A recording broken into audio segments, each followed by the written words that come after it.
There was stillness in the large hall of the African Union Summit, but it wasn't a quiet one. The silence was the kind that occurs when a critical event is going to take place. At their workstations sat powerful African leaders. Behind them were the flags of all the African nations. There were cameras everywhere. The entire globe was observing. The purpose of this gathering was to discuss unity, trade, and progress. The agenda stated as much. However, everyone was aware that their thoughts were more expansive. What took happening in Kenya? In Kenya, young demonstrators had been shot dead.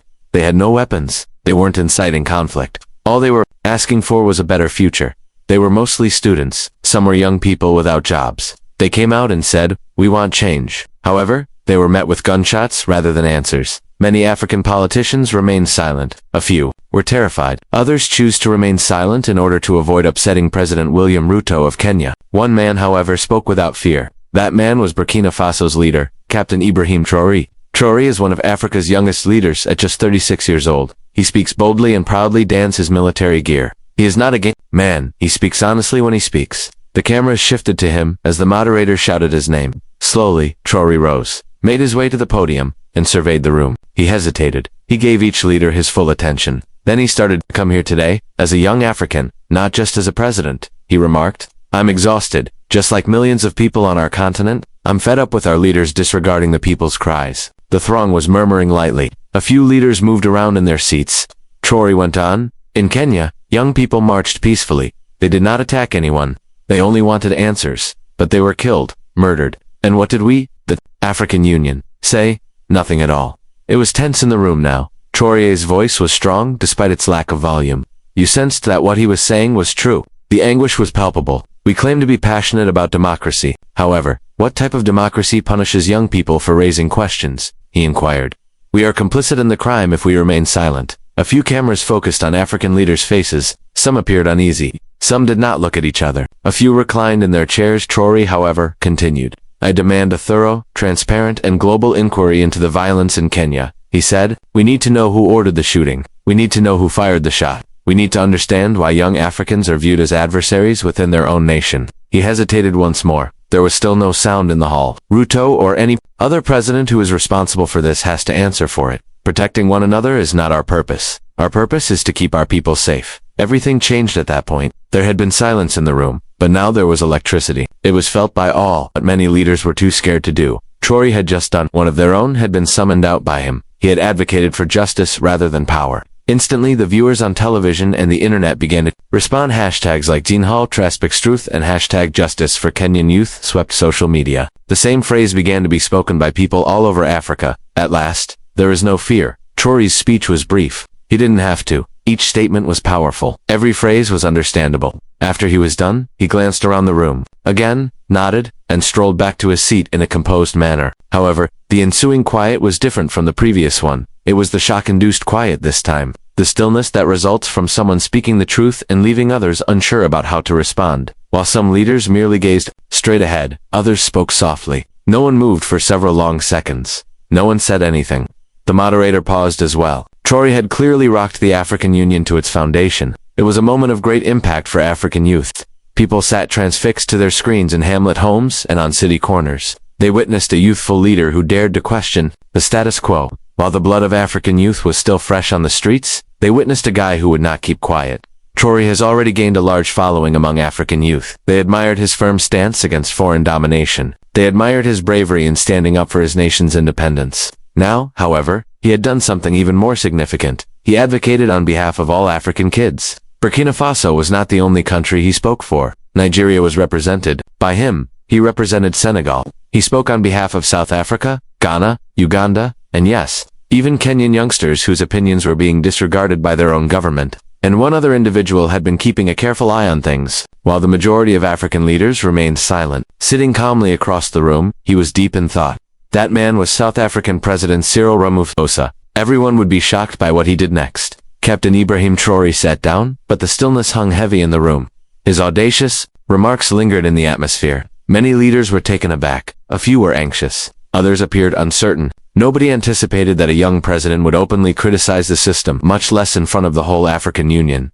Uncertain of what to do next, the summit moderator glanced around the room. He rearranged his documents and attempted to continue, but then an unforeseen circumstance occurred.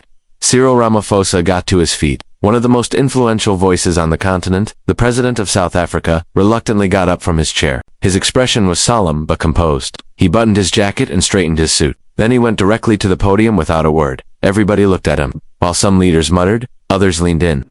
There was no strategy for this. Ramaphosa obviously had something on his mind, even if he wasn't on the speaking list at the time. He stopped when he got to the microphone and glanced across the crowd. He spoke slowly, clearly, and deeply. "I wasn't supposed to talk," he said, "but I have to, given what President Traoré just told me." Once more, there was stillness. Not the uncomfortable quiet of earlier. This was targeted. The quiet that occurs while people are paying attention. Then Ramaphosa went on. He said, "I want to congratulate President Traoré for his bravery." He told the truth.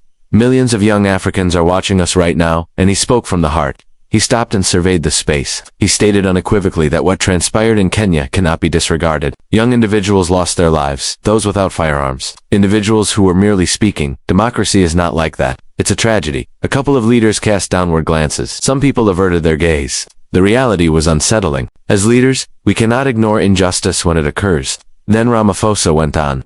"We are not leaders if we remain mute while our people suffer in the streets. We're cowards."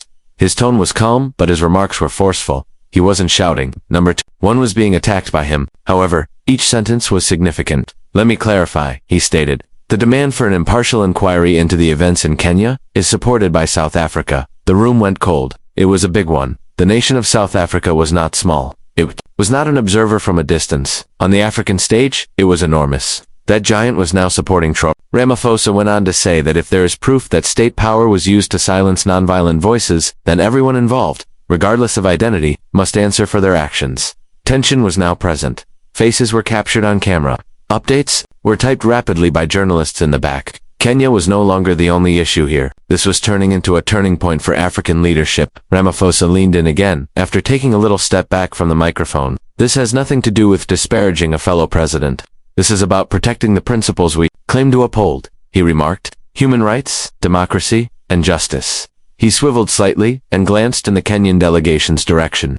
"President Ruto, you should welcome the investigation if you think your hands are clean," Ramaphosa remarked. Coolly, "The truth should be known by the public." Silently, gasps echoed around the room. It was not an insult, but it was a direct message. It was a challenge, a non-violent, yet potent one. Then Ramaphosa faced the room once more. The African Union can no longer function as a silent club. His remarks were powerful. "We must be a voice for the people, not just for each other." This was hardly the typical discussion of leaders defending one another. This was not like the others. This was genuine and honest.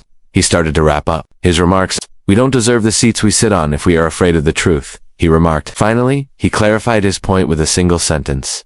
"Africa's youth are observing. We hear you, and I want them to know that. We recognize you. We won't keep quiet." Ramaphosa then moved away from the podium and went back to his chair. The room was in disbelief. A few leaders gave a soft clap. Others, uncertain of what to say, simply sat in silence. However, the response was instantaneous. Outside the hall on the other side of the continent, social media took off.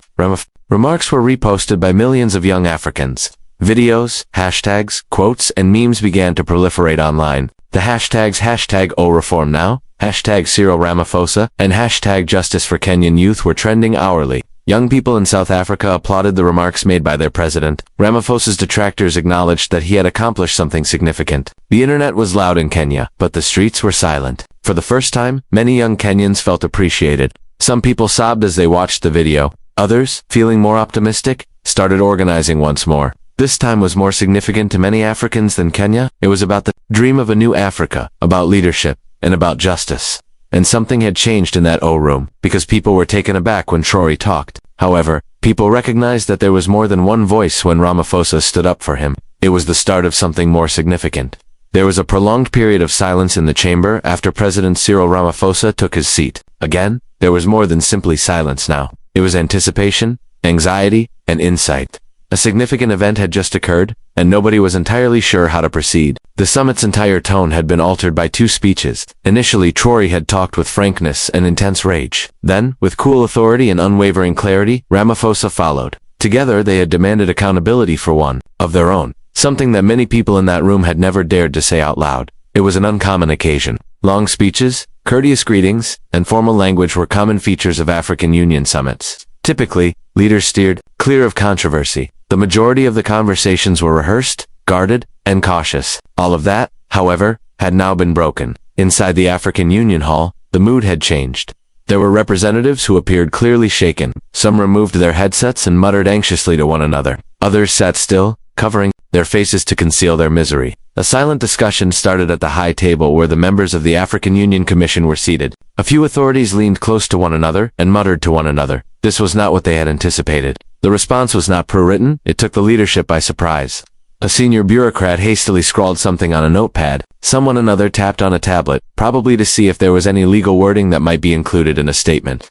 Deep in contemplation, the African Union chairperson slowly reclined in his chair. He was aware that he couldn't disregard what had just been spoken. Regional leaders began displaying signals of uneasiness. When the West African group turned to face their Senegalese envoy, he only nodded his head. The group from Central Africa appeared to be frozen. The Kenyan delegation sat rigidly in the East African corner, their features frozen and unreadable. Emotions, even William Ruto had not yet replied. His arms were resting on the table as he sat forward, staring straight ahead. His thoughts was obviously racing, but his face said nothing. On a live broadcast in front of the entire continent, he had just been personally referenced twice by other presidents, and not in a positive, challenging, or suspicious way. Ministers and ambassadors across the hall started to assess the situation. Would this mark the start of a new era in African leadership? Was this going to alter the decades-old political culture of protection and silence?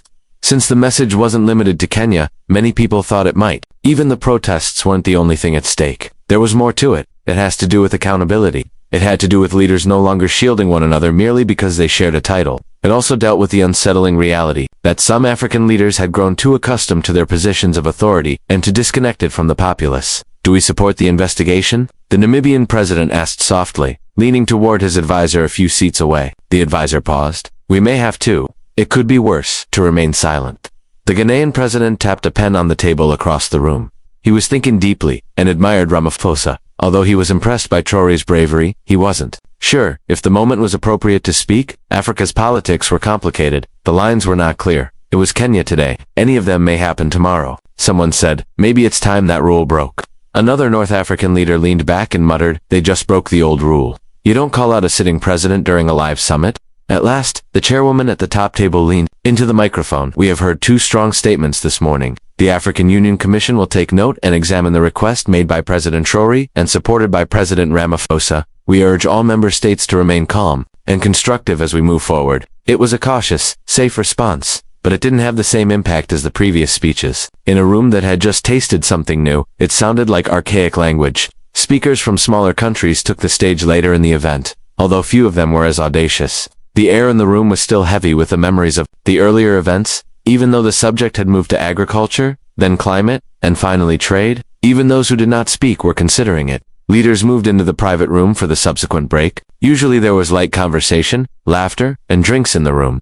It was different today. Leaders clustered together. They were serious, low-key conversations. Did you expect Ramaphosa to go that far? No, but it changes everything. If South Africa is pushing this, we can't just pretend it didn't happen. And Traoré, how does a 36-year-old shake this whole place like that? Bill Ruto was defended by a few leaders. The statement, we don't know the full facts, was made. We shouldn't rush to judge. Another response, however, was, then let's investigate and find the facts. That's what Traoré and Ramaphosa asked for. The Kenyan squad stayed largely alone. When some officials attempted to speak with them, the exchanges were brief and uncomfortable. Even those who wished to express their support were cautious about going public. The topic of conversation came up again as the summit went on into the following day. It has nothing to do with speeches this time. It had to do with suggestions. A motion to seek the creation of a special fact-finding committee on state violence and protest rights was being quietly crafted and submitted to the commission. Although Kenya wasn't specifically mentioned in the text, everyone was aware of its origin. It was the result of two voices speaking up when no one else would,